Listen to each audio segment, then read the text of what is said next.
You are listening to The Growth Signal. My name is Alyssa Nolte, And I'm Bill Shander. and we're going to get right into it. Bill, I can't wait to hear it, but what is your hot take? So, my hot take is that your stakeholders, meaning your boss, your clients, your investors, whoever your stakeholders are, they don't know what they need from you. Okay, we have to dig into this because it is one of my biggest frustrations, especially when I'm working with like more junior is the wrong word, but people who haven't been playing the game as long. And I always try to push them. I'm like, okay, what do you get promoted on? Like when we're working together and I'm in a consulting engagement, what are the things that are going to be a shining star on your review that you get every year? And I am blown away that people never really have an answer for me. So tell us more about how we connect with our stakeholders and make sure that they know what we're trying to do and we know what they're looking for. Yeah, and to your point, the younger you are, the more junior you are, the newer you are in your career, the more you think your job is to do what you're told, right? You're an order taker. Your boss says do X and you start doing. And, essentially, in order to get ahead in life and to get promoted and all those things you just mentioned, you have to pause. It's not about saying no. It's not about rejecting everything your boss or client asks you for, but it's about questioning it. It's about turning on your critical thinking, or as I call it, your useful paranoia. Question everything. Your boss says jump. You don't ask how high. You don't start jumping. Ask yourself and them eventually, I wonder why I should jump. I wonder what the goal is with my jumping, et cetera, times 100. That's what's going to lead to better work and therefore better results for you and your organization. Is there a right way to ask that question though? Because I can envision a future, I have young kids, right? I have a 10-year-old and a 6-year-old. And the number of times where my 10-year-old is like, "Well, why do I have to brush my teeth? And why do I have to clean my room?" And like, I just want to shake and be like, "Dude, just I don't have time to do this with you. Just do it." So Yeah. how do you develop the ability to know when to ask why and how to ask it in a way that doesn't come across as impertinent, but genuinely curious? No, it's key. And the way I phrase it is that why is a hostile question for exactly that reason. Do X, why? Don't ask me why, just do it. Yeah, that's going to be the reaction. You're going to make people defensive and all kinds of things. So instead of asking why, we ask different questions, right? And so the simple answer is you ask questions like, how are we going to measure success, right? The typical question we're always told to ask, but it's such a good question because if I say, how are we going to measure success? The answer I'm going to get is essentially, why are we doing it, right? We're doing it to increase clicks, to increase sales, to reduce, conflict, increase retention of employees. There's a goal behind all of it. And so when I say how we're going to measure success, that leads to the why without having to ask why. And the whole goal in all of this is to build trust. If we ask good questions and we don't overwhelm and we don't ask annoying questions and we don't do it for the simple tasks, but we do it for the more complicated tasks, we're building trust with our stakeholders. And eventually you'll be even able to ask questions like why, because they trust you enough to realize that when you ask why, you're not being annoying, right? You're actually doing it for a reason. So, build trust, work on those stakeholder relationships. And then, like I said, everything gets better. One of my favorite questions to ask when I'm working with, especially with a new client who I don't know quite as well. And for context, we do like market research on people's websites, how they use it, how their customers use it, right? And a lot of times I will say something like, "Okay, so you and I get back together a year from now. We've completely redone this website experience. It is fully optimized and everything's working perfectly. What's changed in terms of your experience and outcomes with this website?" And then Yeah. that really gets them to think forward of like, "Oh, we're seeing an X percent of conversion rate and we're, closing more deals and more leads and our revenue is up," right? And I found that that helps people think about what good looks like so that they can set the goalpost so I know where I have to go to rather than me saying like, "Okay, so how do I know that I did a good job for you?" Right? And that feels Yeah. much more like a closed, like, multiple choice question, and a lot of times, the relationships we're building with people in our work are they're open essay questions, not multiple choice. 100%. And that's the key is that, a couple things about that. One is in that the spirit of that good conversation, your client may say something that you as the expert knows isn't necessarily the best answer. Like they may say, oh, website visits are up. And you may know, well, website visits isn't necessarily revenues. And I know revenues are really what you're getting at here because most of your answer said revenues. And so I may revisit that answer to the question and sort of probe them a little bit more and say, why do you think website visits matter? And maybe it turns out that they do want to launch a huge marketing campaign that drives awareness, that drives clicks, that then eventually drives revenue in this way and that way. And then on top of that, again, as the expert, as the person at the table who knows certain things, and you're driving this conversation and you're using open ended questions, as you just said, one of the really important techniques that I recommend people use is actually a combination of both divergent, open ended questions and convergent questions, questions that drive decisions. So, why? And tell me more are very convergent or divergent open ended questions, essays, as you said. But then tell me when, next Thursday. Questions like that are really also helpful because the open-ended questions allow us to expand and write a whole essay and talk for an hour, but they can be uncomfortable for some people. And a convergent question will make some people very comfortable. When next Thursday, easy answer, boom. And so it's that sort of balance in between sort of between the two types of questions that drives people eventually, if you're lucky, to a place where, wait, hold on. I'm a little uncomfortable. I'm a little comfortable. And suddenly they have a new insight. And as they're talking to you, they'll be like, oh, wait, hold on. Yeah, it's mostly about revenues, but it's also this. In a year when we've been successful, my employees are going to be happier because, ooh, happiness of employees is a part of this. All right, let's explore that. So, that discomfort between open ended and closed ended questions and the value going back and forth between the two is a really important part of the process. When you think about really connecting with stakeholders, and I know you've literally written the book on this, and I'd love to dive more into that. But one of the things that I have experienced at companies of all sizes is when you get like hierarchy miscommunication, like hierarchy telephone, right? Of what the actual priorities are. So the CEO says one thing, and then that filters to the COO who says another, and then the VP of revenue operations has a slightly twisted variation. And by the time it gets down to you, it's gone through so many layers of telephone, it no longer has any relevance to what the original, ask was, the original why behind the what.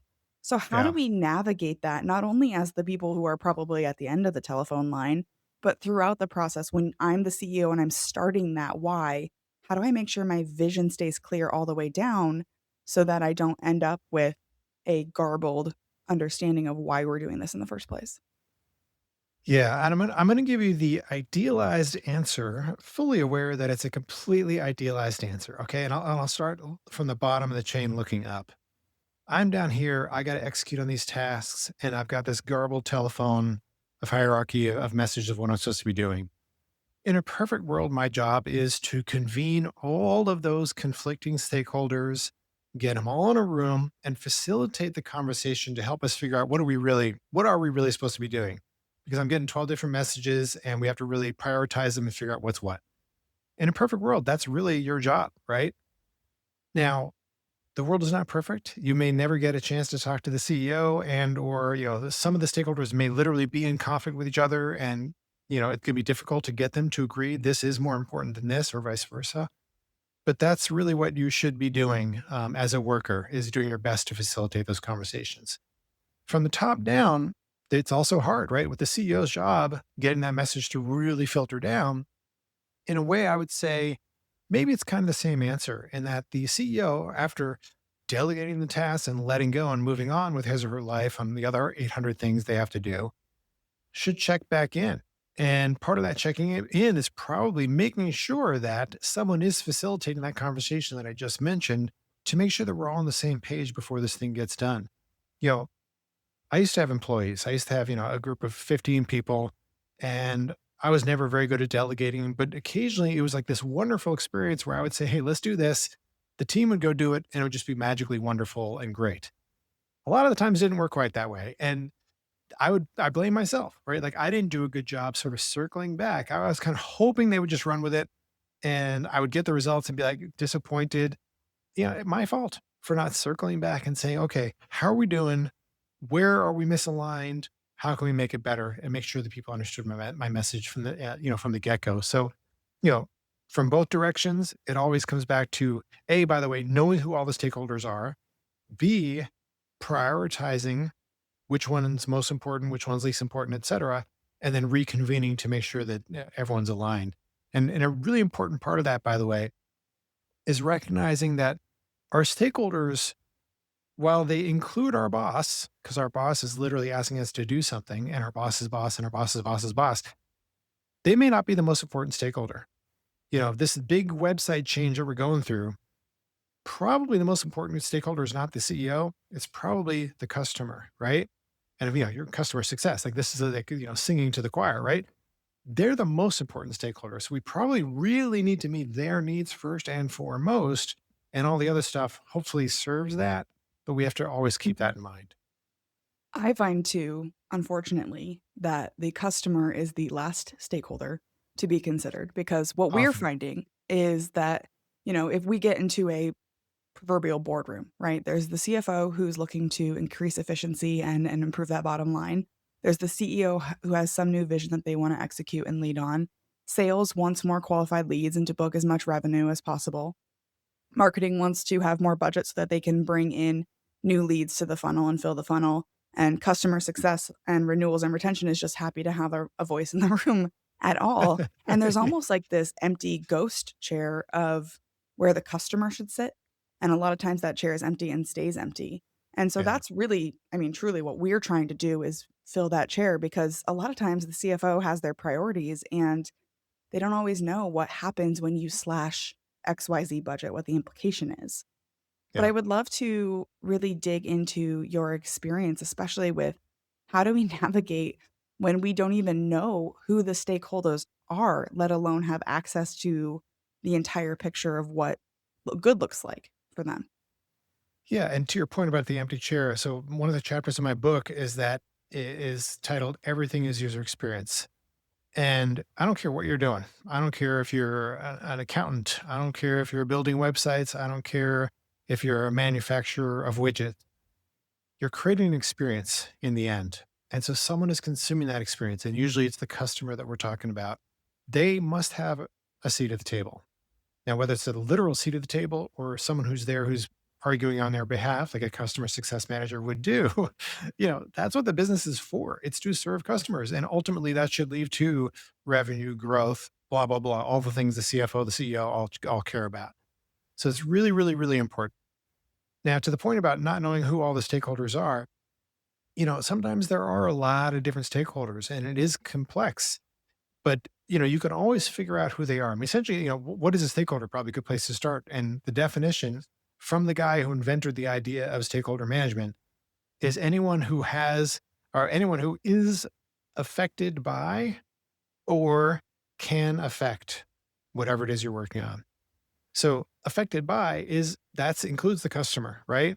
That includes the public who's worried about that mine you're going to dig in their backyard. It includes all kinds of people who are affected by something. And who can affect? Yeah, that is your boss. That is the project manager, or that is the CFO, your investors, all those kinds of people. So it's a huge list, um, but it's always prioritizable, right? The fact is, the CEO is going through a divorce right now, and their future ex spouse is their stakeholder in a way. Now, are they your stakeholder for your project meeting? Yeah, probably not. But did they have stakeholders? They have stakeholders. They have stakeholders. So you got to just sort of prioritize it. And so, clearly the key stakeholders, the one, two, or three, or five, have to be brought to bear. You have to understand as best you can what their goals are. And again, you prioritize it and do the best you can. There's no such thing as a perfect stakeholder list. You just do the best you can. So, your book is called Stakeholder Whisperer. Tell us more about the book. And I really want to know why you decided to write this book. What was it about this topic, this timing, and this medium that you felt we needed to learn how to become stakeholder whisperers? Yeah, I mean, the basic idea is that I've been doing design and communications work for over 30 years, my entire career. And all the success that I've had has been not because I'm such a great designer or a great programmer. I used to do a lot of interactive things, websites, etc. None of that really was my key advantage. My best skill, I realized many years later, is in stakeholder whispering. And the basic idea is you can't do good work unless you understand what you're doing and why you're doing it. And so understanding what your stakeholders actually need from you is the key. And especially in the world of design, it's so obvious this whole premise, the hot take that people don't know what they need. In my world of web design and development, which is what I used to do, people would come and say, "Hey, build us a new website. And by the way, we want all the buttons to be blue." And I would say, "Okay, sure. Tell me more about why you want blue buttons." And they would say, "Well, we really want them to be noticeable. We really want people to click on the buttons." Okay, so cool. What you really need are noticeable buttons, right? That's what you're asking me for, right? So I get them to agree to that. And then we are blue may be the solution. That might be the answer. But let's start with the real need. And so, that's the difference in all good work. Really understanding why we're doing what we're doing, what the true need is underlying it. And so, I have not seen very many people talking about literally, really how to do that, the art of the conversation that gets to true underlying needs. And to me, it was the most important and fun book I wanted to write about. And, I do online classes. I teach data storytelling and visualization on LinkedIn Learning. I do workshops around the world. That's like what I mostly teach. And part of what I teach is you got to figure out what your audience needs from you before you create this thing you're talking about creating. And so I was approached by Wiley to do a book, and that was the book that just fell out of me. I couldn't not do it. Whereas doing like another data viz book just wasn't very interesting to me. So, yeah, I think it's a really important, maybe one of the, if not the most important soft skills knowledge workers need to develop. And it's something that almost nobody talks about. I already have a copy of the book on the way, so I'm so excited to dig into it because I couldn't agree more, and I think especially in this new world of sitting behind computer screens instead of sitting in break rooms together, we lose out on that ability to uncover some of that unconscious relationship building that would give us some of that context and that understanding. One of my greatest frustrations is when I work with new team members who are, like, fresh out of school, this is their first job, and we're all remote, and so they Yeah. don't get that, like, bullpen osmosis where I shout a question across the room to you, Bill, and then you shout the answer back, and even though someone wasn't a part of that conversation, they get to experience the why behind whatever we're talking about, and we're really missing out on that, so I think not only is this a important skill for people to learn, but I think it's one that is going to be it's an art that's quickly dying and, is really in danger, especially for our next generation of knowledge workers.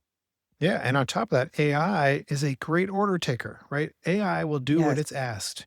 And so Even if when you it want to shouldn't.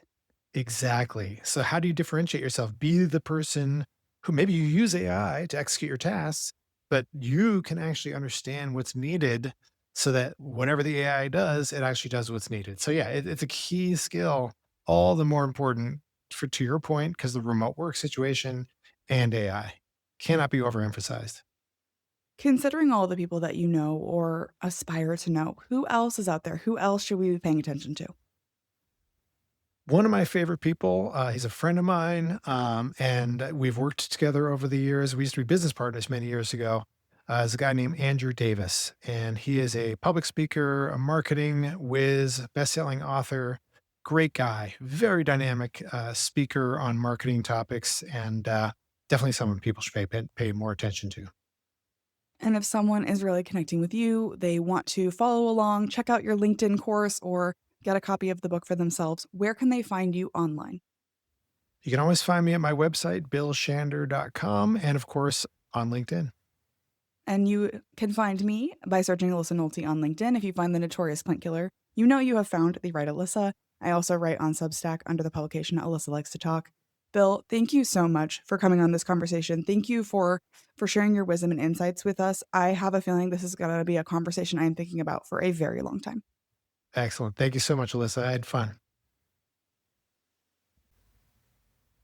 Thanks for listening to today's episode. There are millions of podcasts out there, and something like 70,000 new episodes are released every single day. It's not lost on me how lucky I am to have such an incredible community who show up and support this show. To be a guest or nominate someone who should join me on the pod, head to alyssanolte.com. And if you're looking for ad-free episodes, you can join me on Substack. I post all new episodes of my podcasts and share appearances on other people's shows, plus bonus content and updates on what I'm working on. Search Alyssa Likes to Talk or tap the link in the show notes.